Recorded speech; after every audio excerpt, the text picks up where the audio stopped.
హిందూ పేర్లు హిందూ దేవుళ్ళు అన్న వాడికి కడుపు మంట. ఈ ఒక జగన్ ఒక పెద్ద లుచ్చ పేరు సాక్ష్యాన్ని పెట్టుకుని అన్ని అసాక్ష్యాలు మాట్లాడేది, అన్ని అబద్ధాలు చెప్పేది. ఆంధ్ర అభివృద్ధి అవసరం లేదా? అసలు నువ్వు ఆంధ్రలో ఎందుకో? ఆంధ్రప్రదేశ్ కి రాజధానిగా మావిగన్ కావాలంటున్న జగన్మోహన్ రెడ్డి గారు ఏంటంటారు? ఇది ఆంధ్ర ప్రజానికి నమస్కారం.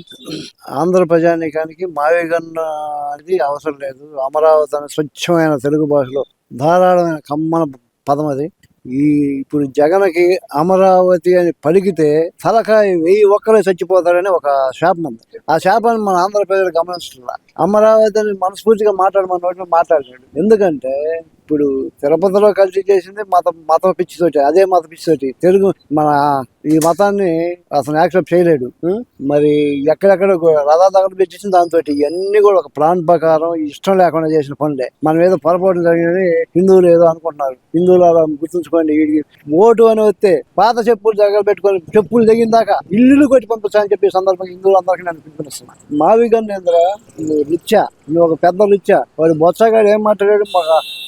ఒకటే రాజధాని అయిపోయింది కదా తత్త అని మాట్లాడేది. వాడు బొత్స సత్యనారాయణ పేరు చేసి లుచ్చా సత్యనారాయణ పెడితే బాగుంటుంది అనిపిస్తుంది ఆంధ్రప్రదేశ్లో. వాడు బొత్స సత్యనారాయణ కదా, లుచ్చా సత్యనారాయణ అనుకుంటున్నారు. మొన్న ఆ మాట మాట్లాడారు, ఇక్కడికి వచ్చి ఈ మాట మాట్లాడుతున్నారు. వాళ్ళ అమ్మ నాన్న చిన్న పొరపాటు చేశారు. వాడు బొత్స కాదు లుచ్చా అని పెడితే పోయేది అనుకుంటున్నారు. వాడేమో బొత్స ఒక లుచ్చా, ఈ ఒక జగన్ ఒక పెద్ద లుచ్చా. ఈ లుచ్చా మాటలు ఎట్లా వచ్చినాయి? మాట్లాడడానికి వాడు మాటలేంది, వాడు ప్రవర్తన ఏంది కనపట్ల. వాడు మౌనుడు మాట్లాడే మౌనుడు ప్రవర్తన కాదు. ఆ ప్రవర్తన అన్ని కూడా అయ్యే నేను చెప్పిన ఇది అవసరం లేదు, పశ్చాత్తాప పని కూడా. ఎందుకంటే వాడు ప్రవర్తన కరెక్ట్గా ఉంటే మనం కరెక్ట్గా మాట్లాడాలి వాస్తవంగా. అది వాళ్ళని ఇక ఇప్పుడైనా సరే ఆంధ్ర ప్రజలు గుర్తుంచుకొని, నేను వైసీపీ నాయకుడిని, వైసీపీ పార్టీ, వైసీపీ ఓటర్ని ఊడనన్నా ముఖం మీద పెట్టాను ఒక దెబ్బ కొట్టి మాట్లాడి ఏం తప్పు లేదు. ఏం చేశారు? ఆంధ్రాకి రాజధాని లేకుండా చేశాడు. ఓడనంగా చేశాడు, ఇప్పుడు చేసుకుంటున్నా అడ్డపడుతున్నాడు అని చెప్పి కొట్టి మరి చెప్పాల్సిన అవసరం ఎంత ఉందని చెప్పి సందర్భంగా ఆంధ్ర ప్రజలను కూడా నేను పిలుపునిస్తున్నా. అలా పెడితే ఏమైందంట? పెట్టుకోవచ్చు కదా అంటున్నాడు కదా. చెబుతుండే వాడికి హిందూ పేర్లు హిందూ దేవుళ్ళు అన్న వాడికి కడుపు మంట. ఎంతో కుట్ర చేశాడు, రథాలు దగ్గర పెట్టించాడు, ప్రసాదాలు కలిసి చేశాడు, ఎన్నో చేశాడు. ఇవన్నీ కూడా మనం హిందువులు అనేవాళ్ళు ఇంకా మంచి సమయంతో ఆలోచిస్తున్నారు. చేసిన కుట్ర ఎంత కుట్ర. హిందూ దేవుడి పేరు పలకడం కూడా కృష్ణుడు. అమరావతి అంటే హిందూ పేరు పలక వచ్చిందని వాడు మావిగన్ నీ బొందా నీ బోలాంటి పెట్టుకోపోయామంటారా ఎదవా? మావిగన్ నిందరా ఎదవా. కమ్మని పేరు అమరావతి అని ఉంటే దరిద్రుడా. వైఎస్ రాజశేఖర ఎట్టబుట్టాడు దరిద్రుడు ఎదవా అని చెప్పి ఆంధ్ర ప్రజలు అందరూ ఇదే అనుకుంటున్నారు. ఏంది అనుకునేది? మావిగన్ గురించి అందరు గట్టిగా మాట్లాడుకుంటున్నారు అంట కదా. గట్టిగానే మాట్లాడుతున్నారు. ఈ బొందా ఈ బోలు పెట్టుకుంటే పోయేది. అసలు మావిగన్ దరిద్రం ఉండ కొడుకు, అసలు దరిద్రుడు, అసలు వైఎస్ కడుపుని ఎట్టబుట్టాడు అని చెప్పి ఆంధ్ర ప్రజలు మొత్తం అనుకుంటున్నారు. అదే అందరూ ఇదే కావాలని కోరుకుంటున్నారంట ప్రజలందరూ. సాక్షిలో చెబుతున్నారు కదా. మరి ఆ సాక్షి వాడికి అది సిగ్గుచారం లేదు.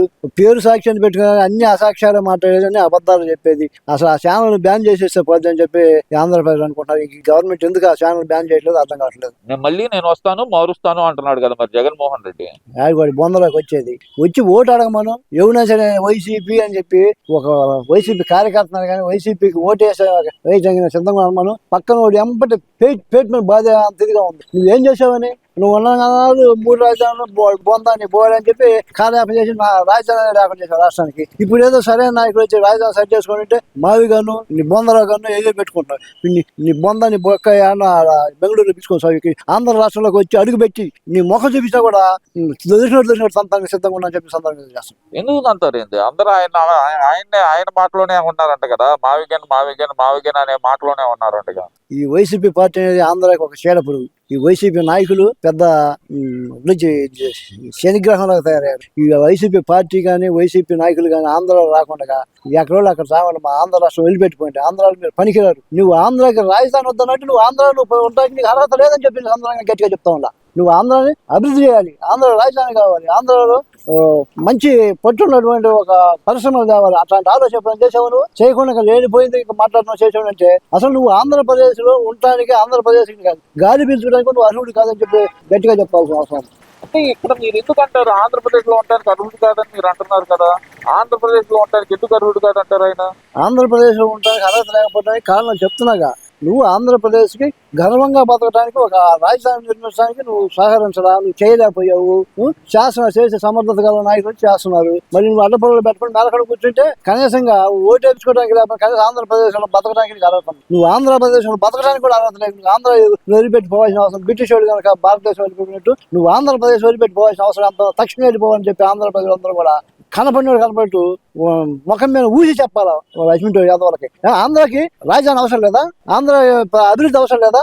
అశ్విన్ డబ్బు నువ్వు ఆంధ్రలో ఎందుకో అంటే ఆయన అంటుంది ఏంటంటే ఆ రాజధాని ఒకేసారి ఉంటే కనుక వాళ్ళు దోచుకోవడానికి కదా, ఇదైతే కనుక హైవే పక్కన ఎవరైనా సరే తొందరగా డెవలప్ అయ్యింది కదా అంటున్నాడు కదా. ఏడా దోచుకుంది? అసలు నువ్వు దోచుకున్నదా? దోపిడీకి సమానం చెప్పలేదు. నువ్వు దోపిడీ నీ జరిగింది. దోపిడీకి మారిపోయారు నువ్వు నీ పార్టీ. నీ ముందు నీ వాడు అడివి ఆక్రమించుకున్నాను కదా సమానం చెప్పు, ఇసుక దోచుకున్న సమానం చెప్పు, లెక్కదారుల సమానం చెప్పు. వాటన్నిటికీ ఎందుకు మాట్లాడే పర్సలు? దోపిడీ అన్ని దోచుకుని నువ్వు దోచుకొని అవి వెయిటోడు మేము నెఫేస్తే సరిపోద్ది అనుకున్నావు. ఆంధ్రప్రదేశ్ పిచ్చోళ్ళు అనుకుంటున్నావా? ఆంధ్రప్రదేశ్ అన్ని చూశారు కాబట్టి నువ్వు పనికి ఎదవ అని చెప్పి తీసి అవసరం కాదు. ఇంకా సిగ్గు అంటే ఆంధ్ర ప్రజల్లో నువ్వు నిలబడి ఆంధ్ర గాడిపించుకోవడానికి కూడా అవసరం లేదని చెప్పి సందర్భంగా తెలియదు. లేదు నేనే వస్తాను, నేను వస్తే కంపల్సరీ మార్చేస్తా, చేతనైతే ఆపుకోండి అనే సవాల్ కూడా చేసే పరిస్థితిలో ఉన్నాడు. మరి రమ్మను, నువ్వు వస్తే ఎగిరెగిరి సంతానికి సిద్ధంగా ఉన్నారు ఆంధ్ర ప్రజలు. ఆంధ్ర ప్రజలు బుద్ధిగా లేదా, నీకు బుద్ధిగా లేదని నువ్వు మాట్లాడుతూ వస్తాను. సిగ్గు శర్మటికి ఆంధ్రలో ఉంటావు. నువ్వు ఆంధ్ర అభివృద్ధి ఇష్టం లేదు, నువ్వు ఆంధ్రలో ఏం పని నీకో? ఆంధ్ర అభివృద్ధి చెందడం నీకు ఇష్టం లేదు, నీకు ఆంధ్రలో నీకేం పని? రాజధాని ఉంటావు, నీకు ఇష్టం లేదు. నీకు ఎందుకు అసలు ఆంధ్రతో నీకు పనే ఉంది? నువ్వు తక్షణ ఆంధ్రను వదిలిపెట్టిపోవాల్సిన అవసరం అంతా ఉంది. అంతే. ఇక్కడ ఫైనల్ గా ఏంటంటే గనక ఇది దోపిడీ కోసం చంద్రబాబు నాయుడు చేస్తున్న అమరావతి అంటున్నారు కదా. మరి దోపిడీ నువ్వు చేసావు. నిక్కర దోపిడీ, ఇసుక దోపిడీ, అడవులు దోచుకున్నారు, ప్రసాదాలు దోచుకున్నారు, హిందూ సంబంధించినటువంటి దేవాలయాన్ని నాశనం చేసి వదిలిపెట్టావు. హిందూ ప్రసాదాలు కలిసి చేసి వచ్చావు. చేయాల్సిన దోపిడీ అని ఎక్కడ దొరికేది దోచుకున్నారు. పేదవాళ్ళు భూములు దోచుకున్నారు, గవర్నమెంట్ పొలాలు దోచుకున్నారు. ఈ దోపిడీ అంతా నీ సందర్భం పెట్టుకుని దోపిడీ అంతా నువ్వు చేసి పక్కవాడు మేము సార్ యాదవ మాట్లాడిపోతే సిగ్గు ఉండదు వాళ్ళకి. వాళ్ళు సిగ్గు లేకుండా మాట్లాడినప్పుడు వాళ్ళకి సిగ్గు వచ్చేసరికి చెప్పాల్సిన అవసరం అంతా ఉంది. మనం పద్ధతి ఉండాలి, పద్ధతి చెప్పాలి. ఆయనకి తెలియదు అంటారా? 5 సంవత్సరాలు ముఖ్యమంత్రిగా చేసిన వ్యక్తికి తెలియదు అంటారా? ఎందుకు తెలియదు? ఆ డబ్బులన్నీ అతను కాడికి పోయి దాచిపెట్టుకున్న సంగతి అందరూ ఆయనకు తెలియదు. వాళ్ళ బాబాయ్ మాటల గురించి మాట్లాడొచ్చుగా. 5 సంవత్సరాలు నీ గవర్నమెంట్ లో ఏం మాట్లాడదు? మీ బాబాయ్ మాటల గురించి మావిగా ఇమీడియట్ గా మీటింగ్ పెట్టావే. హిందూ దేవుడి పేరు బాగా నష్టలేక మీ బాబాయ్ గురించి అంత ఇమీడియట్ గా ఎందుకు మాట్లాడలేకపోయి వచ్చి మీడియా ముందుకు వచ్చి అంటే మర్డర్ చేసింది నువ్వు ఒప్పుకుంటున్నావా? నువ్వే ఒప్పుకుంటున్నట్టుగా ఉంది దీని వ్యవహారం చూస్తా ఉంటే. దాంట్లో అనుమానం లేదు నీ పాత్ర ఉందా? లేకపోతే ఇంత అడవుడిగా మీటింగ్ పెట్టి నీ సొంత బాబాయ్ గురించి నువ్వు ఎందుకు మాట్లాడలేకపోయావు మీడియాలో? ఈ వీడియో నచ్చితే లైక్ చేయండి. అలాగే మా ఛానల్ ని ఫస్ట్ టైం కనుక చూస్తున్నట్టయితే ఇప్పుడే సబ్స్క్రైబ్ చేసుకుని పక్కనే ఉన్న గంట సింబల్ ని యాక్టివేట్ చేసుకోండి. అప్పుడే మేము పెట్టే ప్రతి వీడియో మీకు నోటిఫికేషన్ గా వస్తుంది. అలాగే ఈ వీడియో పూర్తిగా చూసినందుకు ధన్యవాదాలు.